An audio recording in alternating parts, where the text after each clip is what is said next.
Bienvenue sur Nexus Horizon AI. Aujourd'hui, on s'attaque à un sujet qui me donne littéralement le vertige. On a longtemps parlé du réchauffement climatique comme d'une fatalité contre laquelle on lutte en réduisant nos émissions, en triant nos déchets, en passant à l'électrique. Mais il existe une autre voie. Une voie que certains qualifient de plan B et d'autres de scénario catastrophe absolu. Thomas, on parle de géo-ingénierie. Exactement, Sarah. Et pour être très précis, on ne parle plus de planter des arbres pour absorber le carbone. Ça, c'est la version douce. Là, on parle de modification délibérée et massive du système climatique terrestre. On parle de jouer à Dieu avec le thermostat de la planète. C'est ça qui est effrayant. Quand j'ai préparé l'émission, je suis tombée sur cette image mentale. Imaginez un ciel qui n'est plus jamais vraiment bleu. Un ciel blanc, laiteux, permanent. C'est le prix à payer pour refroidir la Terre de 2 degrés ? C'est une possibilité réelle. Le terme technique, c'est le solar dimming, ou l'obscurcissement solaire. L'idée est d'une simplicité enfantine et terrifiante. Si la Terre a trop chaud parce que l'effet de serre piège la chaleur, alors il faut empêcher une partie de la lumière du Soleil d'entrer. On met des lunettes de soleil à la planète. Et ce ciel blanc dont tu parles, c'est l'effet secondaire visuel de l'injection d'aérosols dans la stratosphère. Mais attends, on n'est plus dans la science-fiction là. J'ai lu des trucs sur une start-up, Make Sunsets. C'est réel ce truc ? Ah mais c'est totalement réel, c'est là que le sujet bascule du laboratoire théorique au business sauvage. Make Sunsets, c'est une entreprise américaine qui a décidé unilatéralement de commencer à lâcher des ballons sondes remplis de dioxyde de soufre au-dessus du Mexique. Juste comme ça ? Sans demander l'avis de personne ? Exactement. Le fondateur, Luke Eastman, c'est un ancien de Y Combinator, l'incubateur de la Silicon Valley. Sa logique, c'est le « Move fast and break things », la devise de Facebook, mais appliquée à l'atmosphère terrestre. Il achète du soufre sur Amazon, il le met dans un ballon, il le lâche et il vend des crédits de refroidissement à des entreprises qui veulent se donner une image verte. C'est hallucinant. On dirait un scénario de film où le méchant n'est pas un gouvernement mais un entrepreneur zélé. Mais Thomas, au-delà de l'anecdote de ces ballons, est-ce que ça marche ? Je veux dire, est-ce que le soufre refroidit vraiment la planète ? Oui, scientifiquement, le mécanisme est prouvé.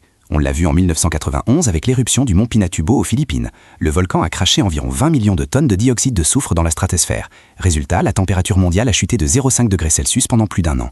La géo-ingénierie solaire, c'est simplement essayer d'imiter un volcan en éruption perpétuelle. D'accord, donc on sait que ça marche physiquement. Mais là, on parle d'une start-up avec des ballons. Les projets sérieux, ceux des gouvernements ou des grandes institutions, ils ressemblent à quoi ? On parle de ces fameux chemtrails dont les complotistes parlent depuis 20 ans ? C'est l'ironie suprême de l'histoire.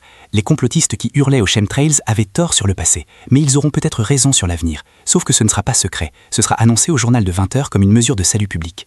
La technique reine, c'est l'injection d'aérosols stratosphériques, ou SAI. Concrètement, comment on fait ? On ne va pas attendre qu'un volcan explose. Non, il faudrait une flotte d'avions spéciaux. Pas des avions de ligne classiques car ils ne volent pas assez haut. Il faut atteindre la stratosphère, vers 20 km d'altitude, pour que le soufre y reste des années et ne retombe pas tout de suite en pluie acide.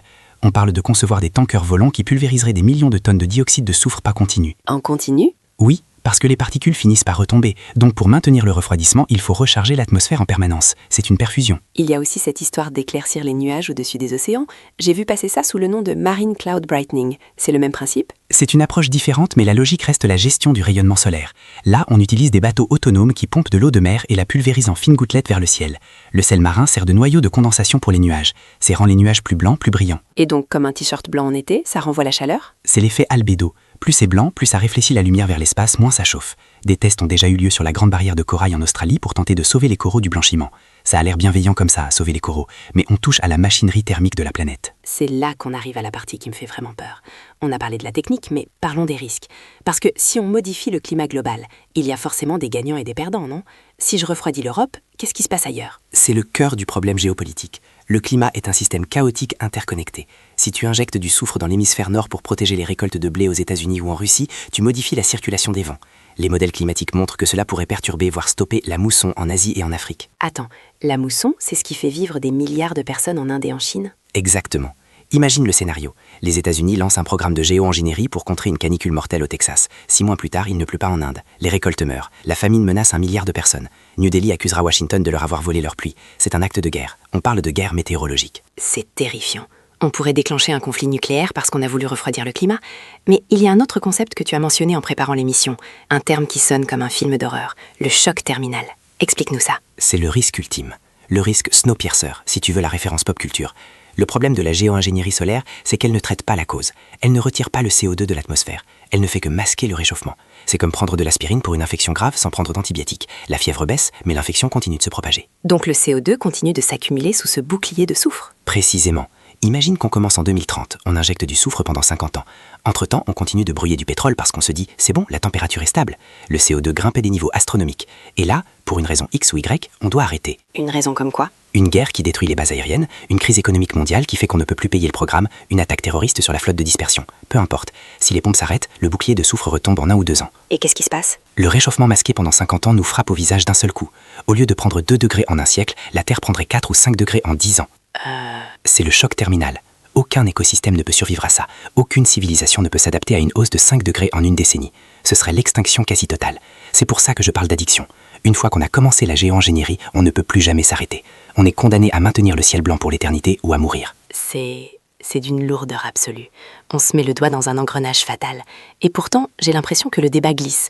Il y a 10 ans, c'était tabou. Aujourd'hui, on a des rapports de la Maison-Blanche, de l'Union européenne qui disent « il faut étudier la question ». Pourquoi ce changement? C'est le désespoir? C'est le pragmatisme du désespoir, oui.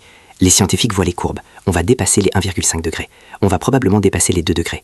Les points de bascule climatiques comme la fonte du permafrost ou la mort de l'Amazonie se rapprochent. Face à ça, l'argument devient, est-ce qu'il est plus risqué de tenter la géo-ingénierie ou de laisser le climat s'emballer naturellement? C'est le choix entre la peste et le choléra. C'est le choix entre un suicide lent par inaction et un pari technologique risqué. Il y a aussi ce qu'on appelle l'aléa moral.